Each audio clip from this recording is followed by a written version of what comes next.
This lecture is on hypothesis testing for the population mean. Mean is simply the average. We denote the population mean by mu, and the corresponding sample mean is x bar. It is the mean obtained from the sample, and S is the standard deviation of the sample.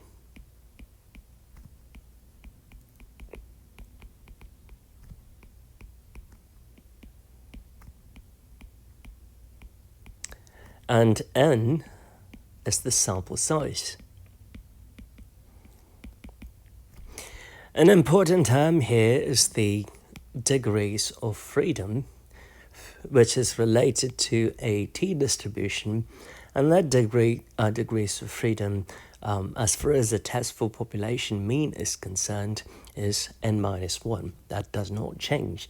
So df here is n-1. Again, n is the sample size, so sample size minus 1 would be the degrees of freedom. So the process is very much the same as a hypothesis test for population proportion. A few things that we've got to keep in mind is that the sample we collect has to be simple, should be a simple random sample, in the sense that there is no bias. And if we have outliers, we have to make sure that the outliers are removed, and typically we would want the sample size to be bigger than 30. And the observations that we collect must also be independent of each other. In other words, I can't collect one observation and observe another observation, and that second observation is somehow related to the first, in which case we would have a biased sample and it is not going to be random anymore.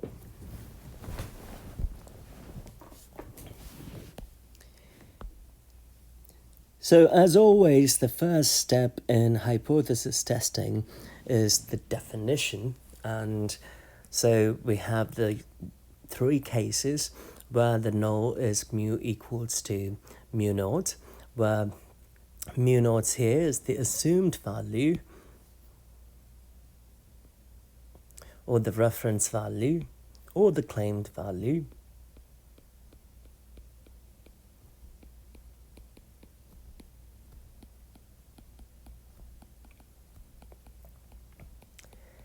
And we have three possibilities. We are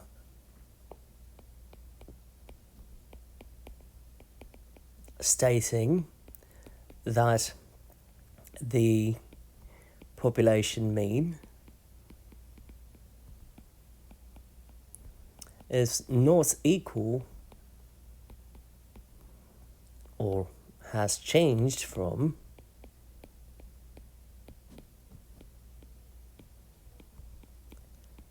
the assumed value of mu naught. Now that would give us a two-tailed test. With a left-tailed test,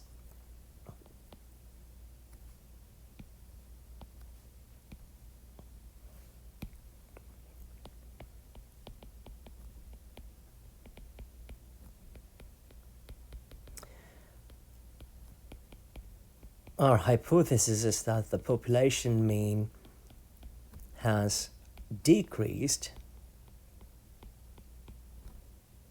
from the assumed value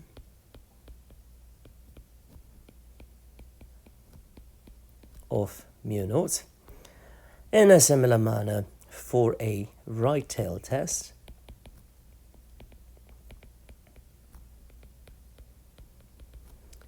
the population mean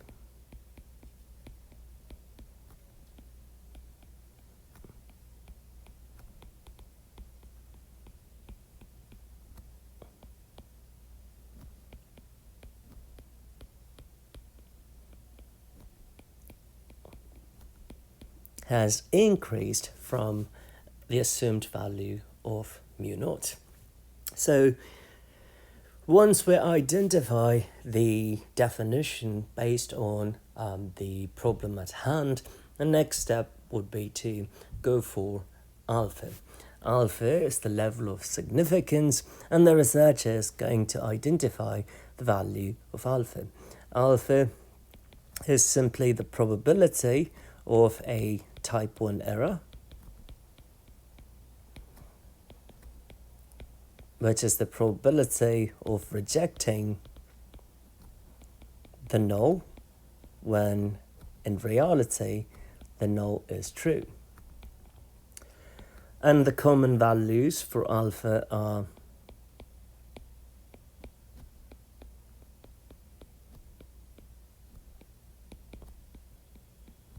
0.05, 0.1 and 0.01, and each of those would result in a corresponding confidence level of 95%, 90% and 99%. So these are confidence levels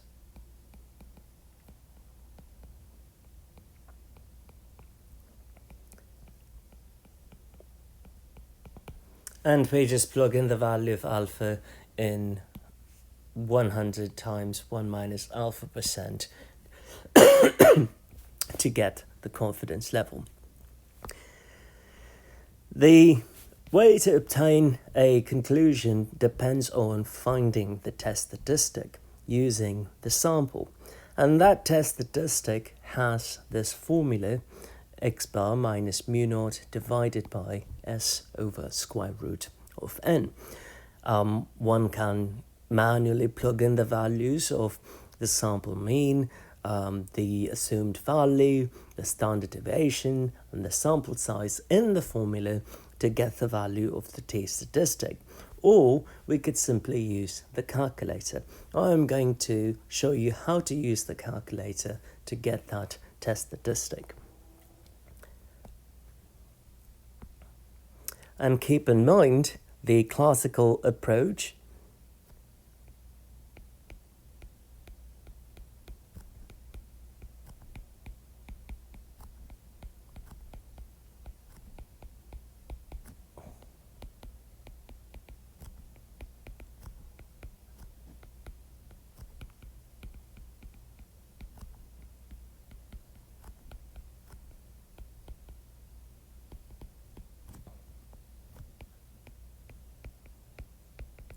compares the value of the test statistic, which we get from the sample, to the critical value, which we get from inverse T or a table, to determine a conclusion.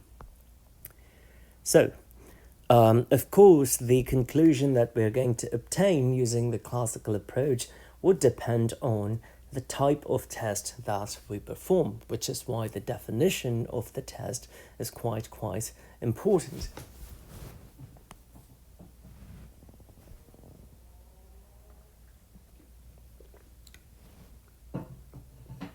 So if the test is two-tailed,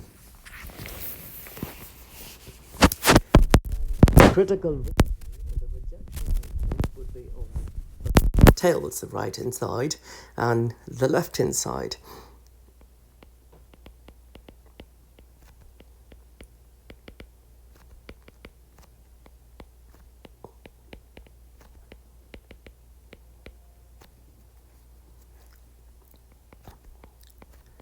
The total area under the curve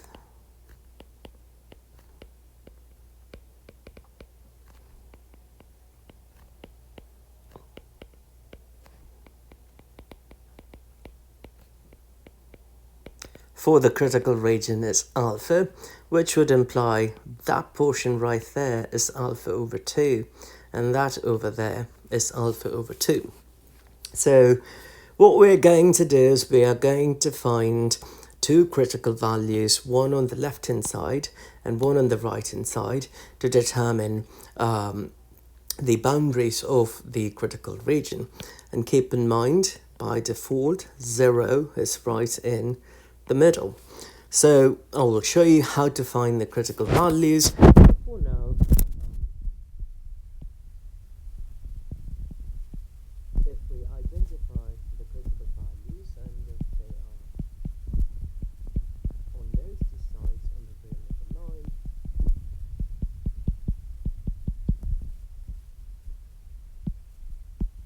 then we would reject null if test statistic falls either there or there. So if it falls right in the middle,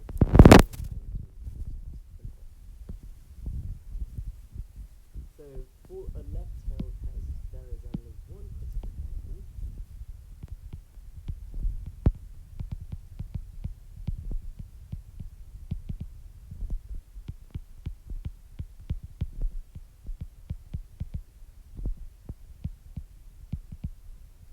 We could also call the critical region as rejection region. So the critical region is on the left-hand side.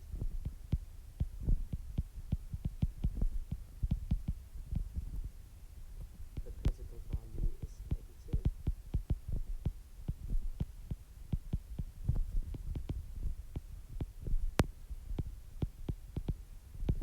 And since the area of the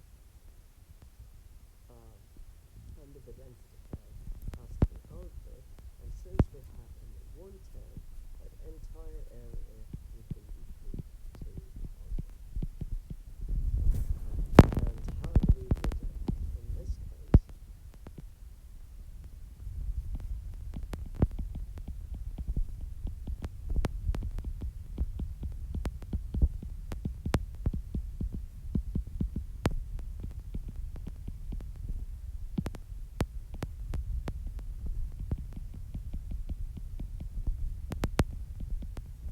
We would reject if the test statistic falls right in there, and of course that's the real number. The third thing is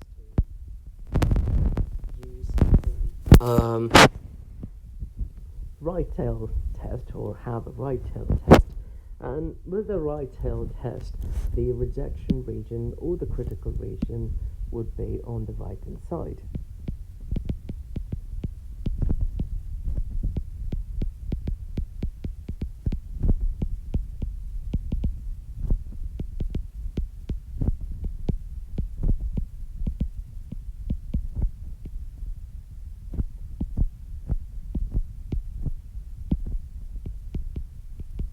And the critical value, of course, is positive.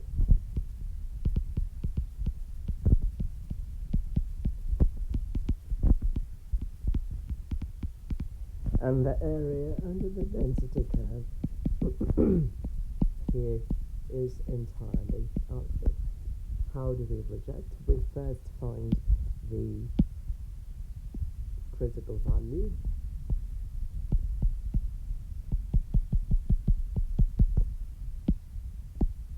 And we reject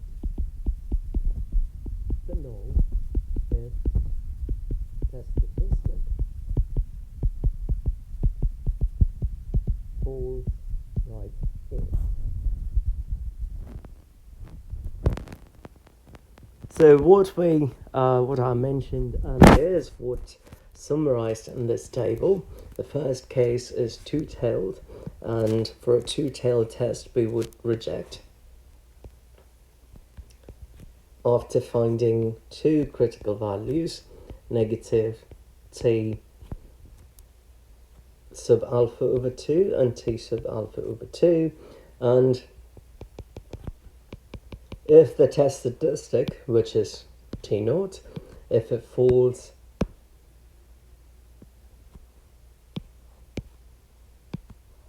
over here or it falls over there, in other words t naught is less than negative t alpha over 2 or t naught is greater than t sub alpha over 2, we reject the null. In a similar manner, for a left-tailed test, we simply have one side, which is the left-hand side, we find the critical value, which is going to be negative because it is on the left tail.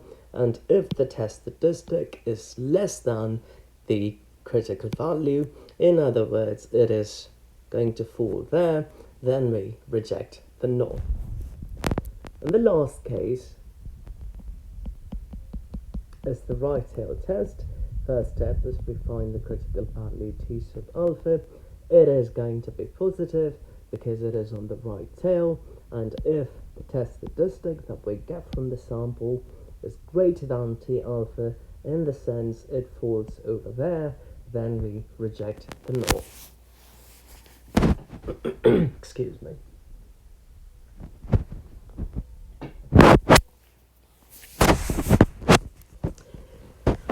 So the other approach to find a conclusion is to get a p-value, and p-value can be computed using the calculator directly, but it requires the test statistic. So first step, you could use this formula right over here to find the test statistic, and then we can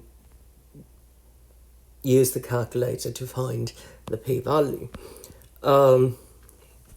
So the p-value in a two-tailed test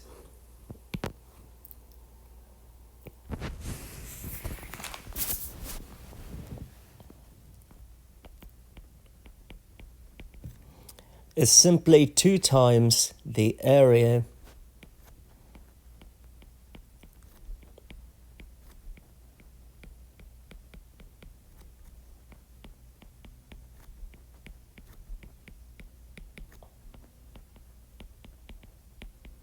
about the absolute value of test statistic. And before I go further, let me go back to the classical approach and show you how to find the critical values. So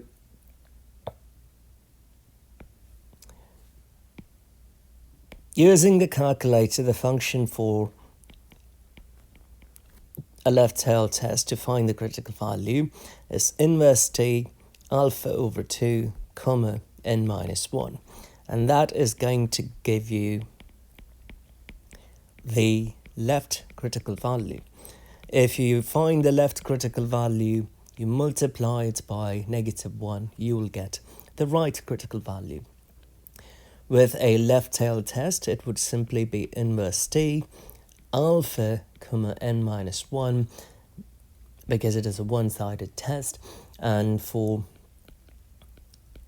a right tail test is 1 minus alpha n minus 1. And I'll show you how to get this function in the calculator when we do an example. So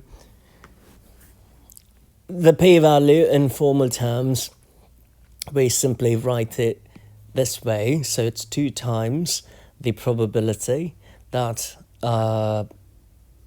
t is bigger than the absolute value of the test statistic. So we make use of the TCDF function to find this p-value. So p-value here would simply be 2 times,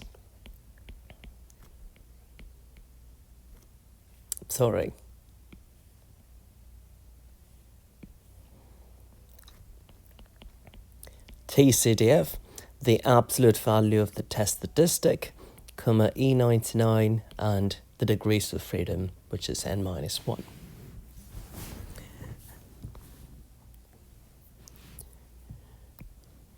With a left tail test, the p-value is simply the area below the test statistic.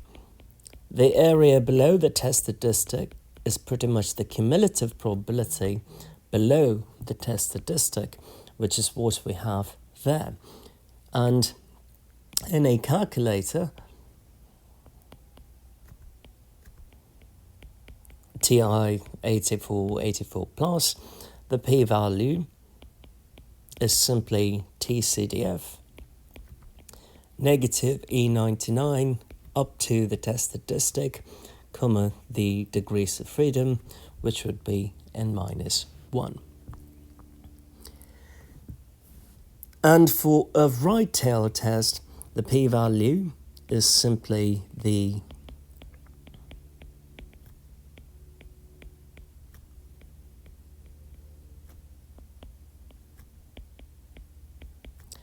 area above the test statistic, which is simply the cumulative probability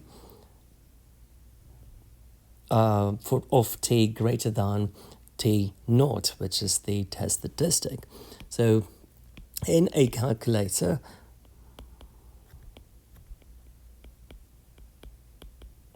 this would translate to TCDF. We start at t naught all the way up to infinity and n minus 1, which is the degrees of freedom. So for a right tail test, the area starts at t naught and it goes all the way toward infinity. Left tail test,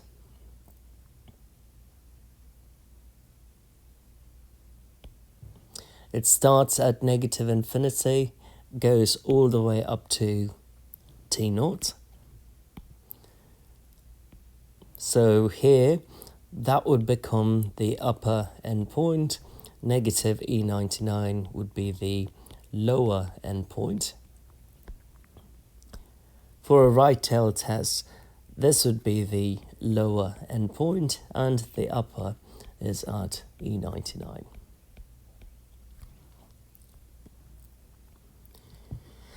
With the classical approach, we compared the test statistic to the critical value to obtain a conclusion.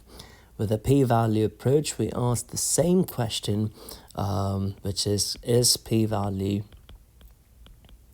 less than alpha? If we say yes, we are going to reject the null.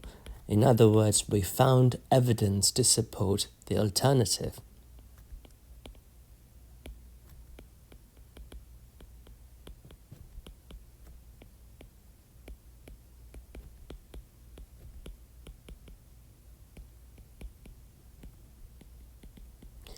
And if you say no, we do not reject null.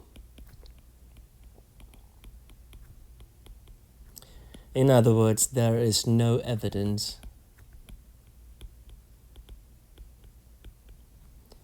to support the alternative.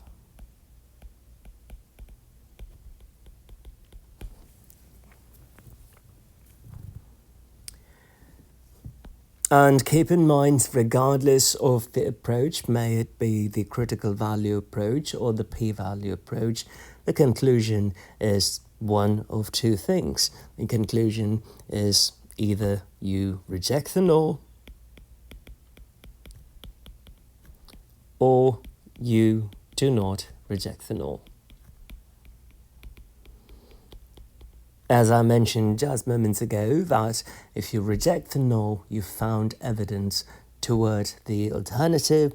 If you do not reject the null, you did not find evidence toward the alternative.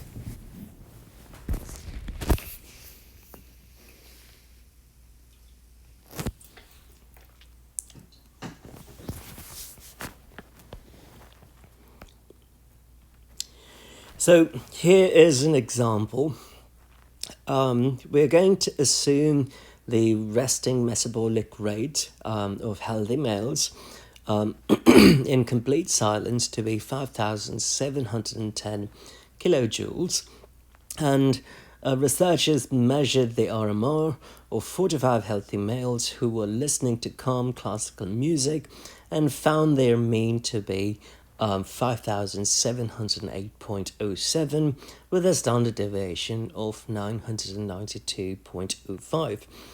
The question here is there evidence to conclude that the mean resting metabolic rate of males listening to calm classical music is different than 5,710 kilojoules per day? So the Population mean in this problem is the average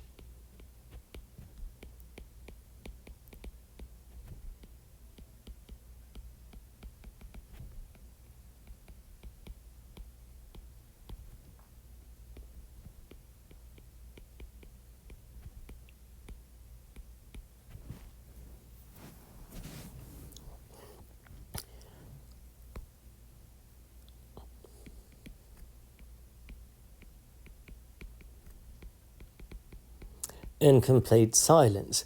Now, the question is, we want to compare this to a sample where males were subjected to calm classical music, and to see if that was any different from being in complete silence. In other words, is listening to calm classical music, does it give you the same effect as remaining in complete silence? So that's what we want to know. In other words, our reference value is 5,710, and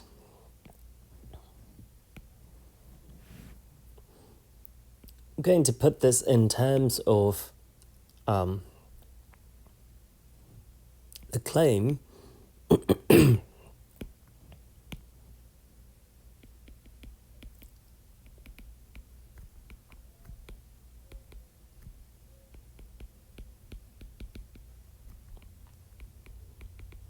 So the question here is the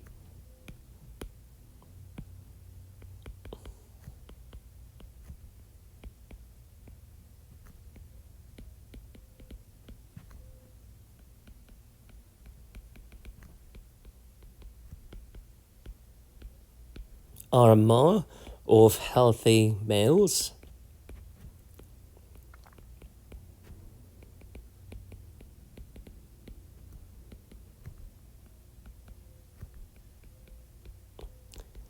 listening to calm classical music the same as 5,710 kilojoules per day. Keep in mind that is the amount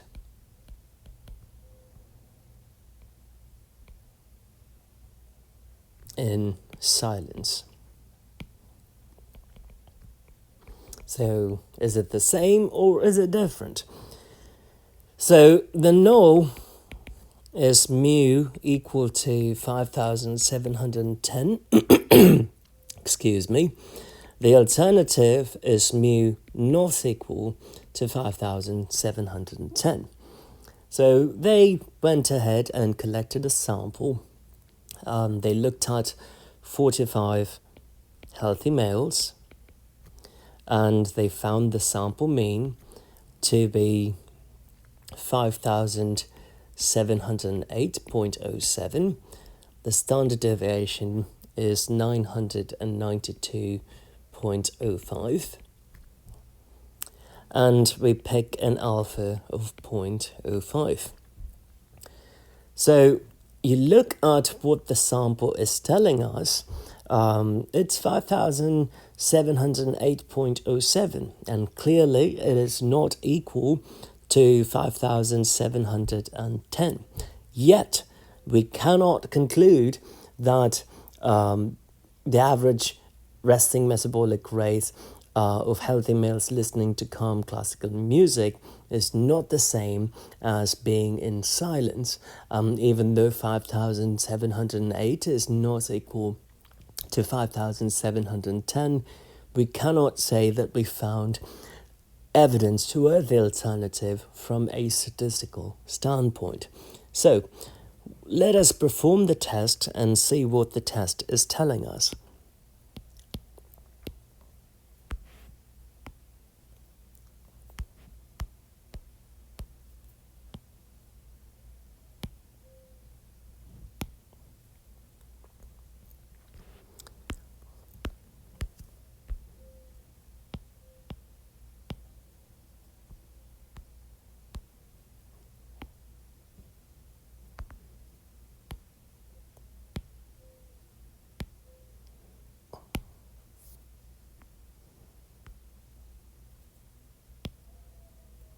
Oh my.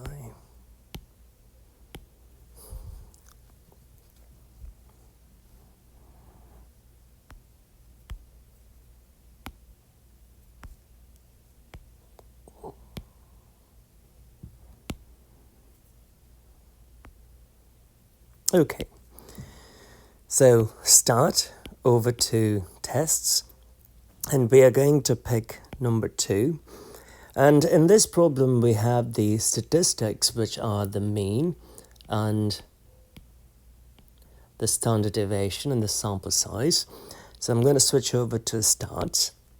The claimed value is that the resting metabolic rate is 5,710 kilojoules per day. So I'm going to enter 5,710. The sample mean is 5,708.07. The standard deviation is 992.05. And the sample size is 45. And if we look at the claim statement, we have mu not equal to 5,710. So I am going to select the first option there, and I'm going to hit calculate. And I end up getting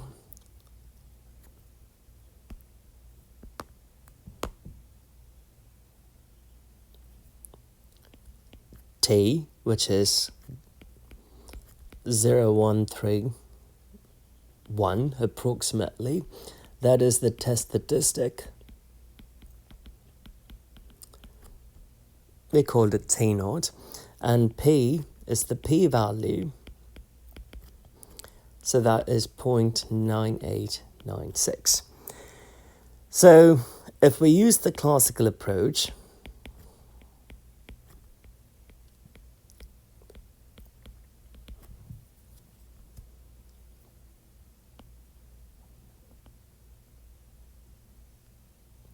since this is a two-tailed test,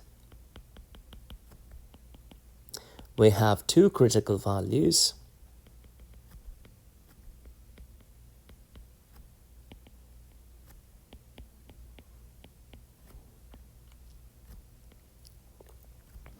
And the area under the curve is alpha over 2.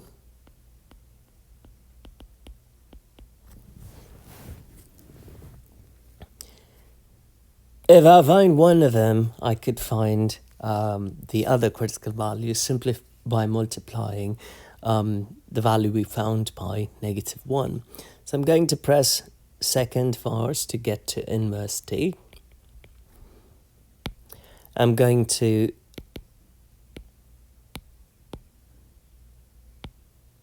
enter the value 0.025, which is alpha over 2.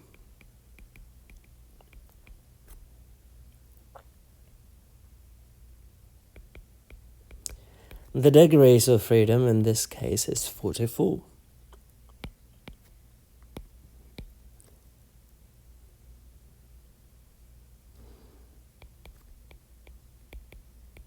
And that is negative 2.015.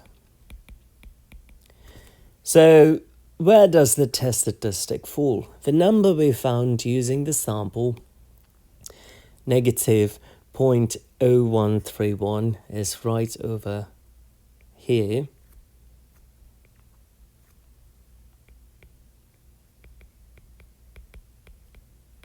And it clearly doesn't fall in the rejection region. So we can conclude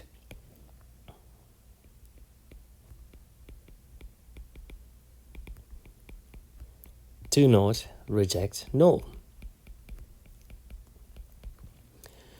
And the p-value approach simply asks the question, is p-value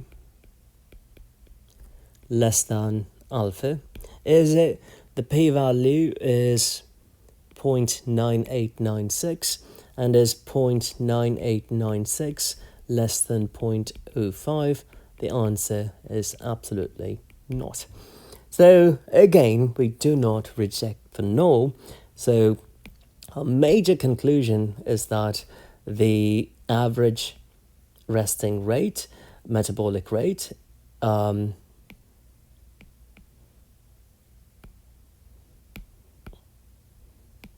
is in fact 5,710. In other words, there is no supporting evidence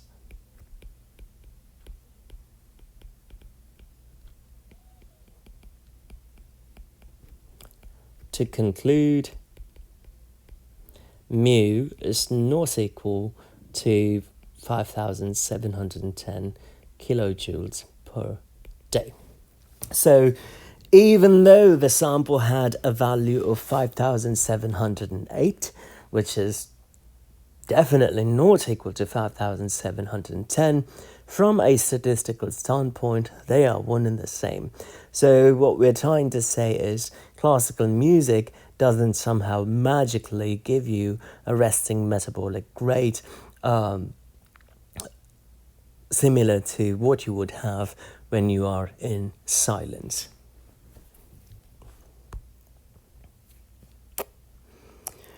So here is a penny example. According to the United States Mint, quarters weigh 5.67 grams. A researcher is interested in determining whether the state quarters have a weight that is different from 5.67 grams. He randomly selects 18 state quarters, weighs them, and gets the following data. So,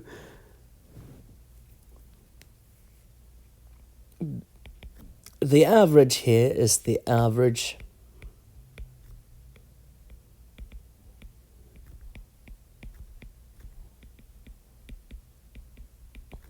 of a state quarter. The bigger question here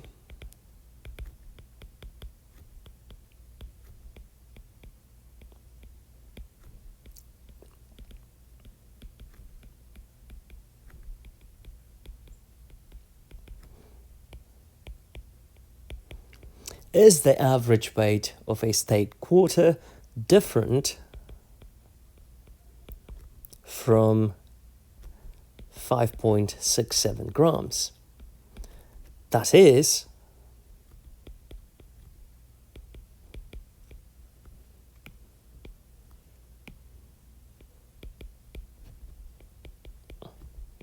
is mu not equal to 5.67? So what is our definition? Our definition, the null, is mu equal to 5.67. The alternative is mu not equal to 5.67. And clearly, this is a two-tailed test. The level of significance is 0.05. That is the probability of type 1 error. And the next step is to find the test statistic and such. So, since we have data in this problem, I'm going to enter the data here.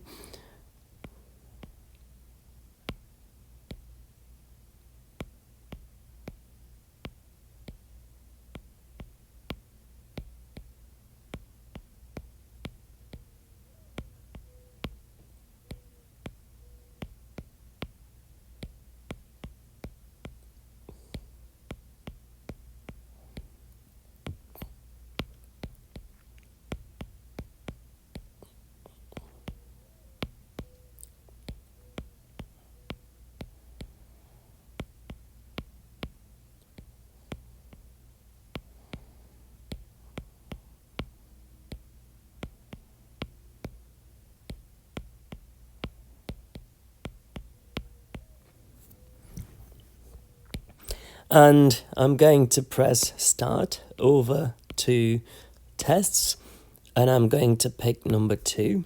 This time I have data, so I'm going to switch over to data, enter, and the claimed value is the weight of the state quarter, so 5.67, and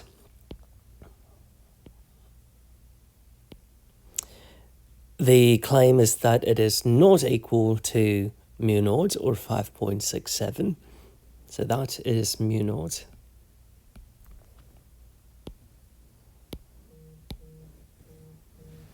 And we end up getting 2.75 for the test statistic. So the test statistic T naught is 2.753.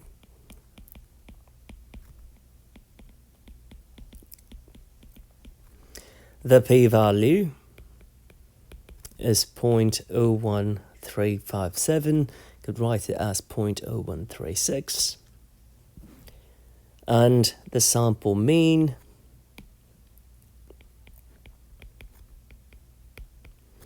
is 5.7. It has a standard deviation of 0.0497 and the sample size is 18. It is time for us to write the conclusion.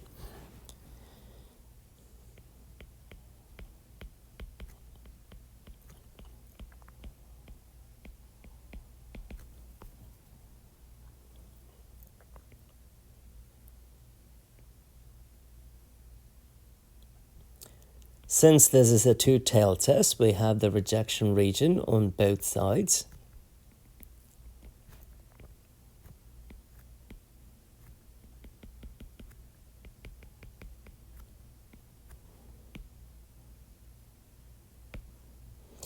That is negative T alpha over 2, and that is T alpha over 2. The area here is alpha over 2. The area there is alpha over 2. Which in this problem is 0.05 over 2. We get 0.025.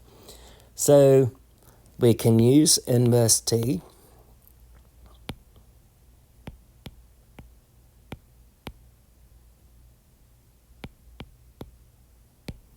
to find the critical value. So inverse T 0.025, comma n minus 1, so we get 17. And that value is negative 2.109. If that is negative 2.109, that would be positive 2.109. So where does our test statistic fall? The test statistic is 2.753.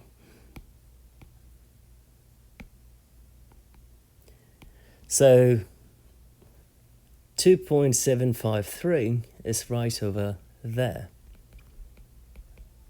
So the test statistic falls in the rejection region.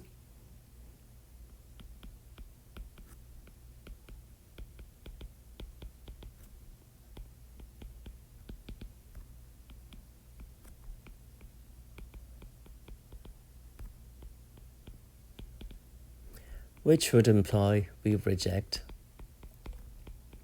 the null. In other words, we found evidence toward the alternative. With the p-value approach, we simply compare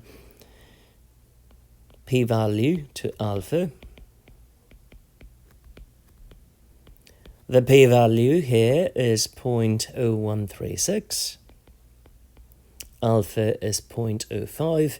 Is 1%, 1.36%, less than 5%, absolutely. So again, we reject the null. If we reject the null, we found evidence to support the alternative, which is mu not equal to 5.67. In other words, in a practical sense, the average weight of a state quarter is not equal to 5.67. In other words, the state quarters do not match up with what the United States Mint claims it to be, which is 5.67. So here is another example. In 2003, the average age of a mother at the time of her first childbirth was 25.2.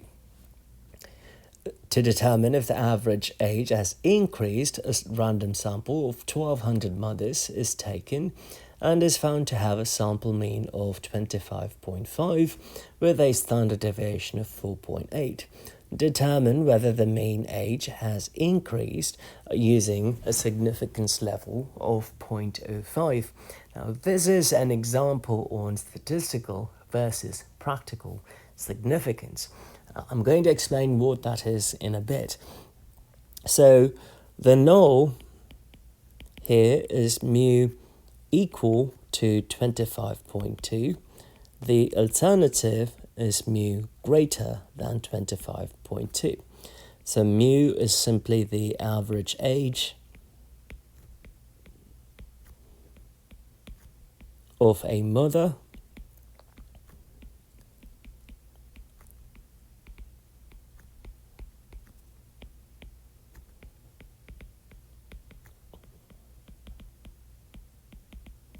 at the time of her first childbirth, and in 2003 it was 25.2. Our claim is that it has gone up, or has it gone up since 2003? So what we did is we collected a sample, we set a level of significance,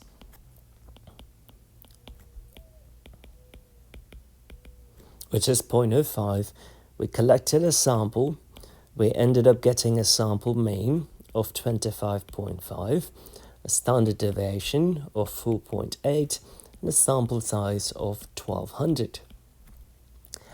And we could use the p-value approach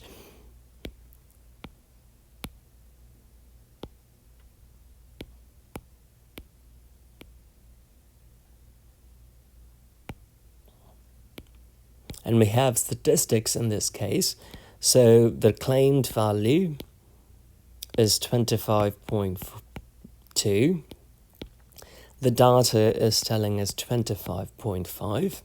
Standard deviation is 4.8. Sample size is 1,200. And we want to know if things have gone up since 2003. So the alternative is that the average is greater than what we had in 2003, and that would be 25.2. And we have to calculate, and we end up getting the test statistic to be 2.165.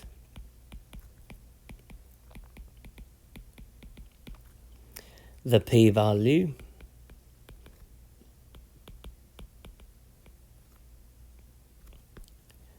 and the question to ask is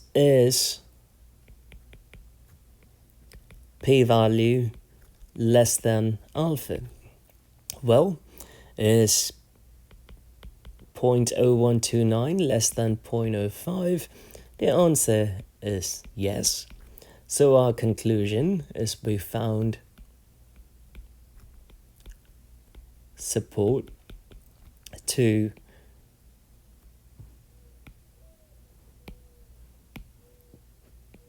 toward the alternative, which says that mu is greater than 25.2, which would then imply that the average age of a mother at her first childbirth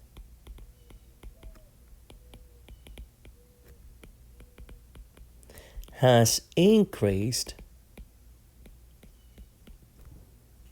from 25.2 years, which was in 2003.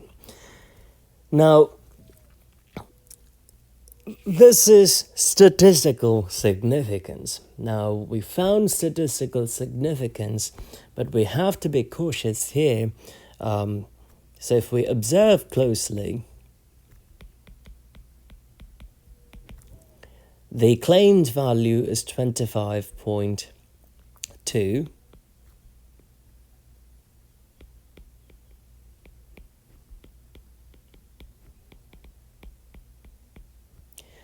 and it went up to 25.5. So this is what the data is telling us. And we concluded, oh, the change is significant. But in reality, it was a very small amount. It was only by 0.3. So is that 0.3 significant? Probably not. Why did this happen in this case? Well, it happened because we had a significantly large sample size. So if the sample size keeps on getting larger, even a tiny change would result in rejecting the null. So what we found here in this problem is we have statistical significance, but there is a possibility of no practical significance